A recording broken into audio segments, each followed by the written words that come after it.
Kaksi naista jäljellä.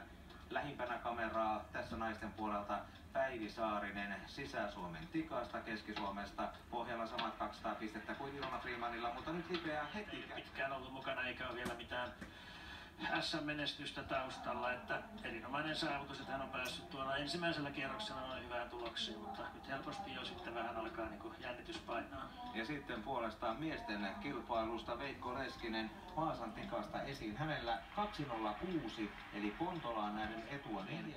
Ja ennen tätä kakkoskierrosta oli sitten Päivi Saarisella pisteitä 200, kun johtoa pitävällä Seija Tuomistolla oli ensimmäisen kierroksen jälkeen 5 pistettä vähemmän, mutta kyllä Tuomisto on nousemassa raketin lailla ylöspäin. Hyvä on myöskin startti sitten tähän seuraavaan sarjaan.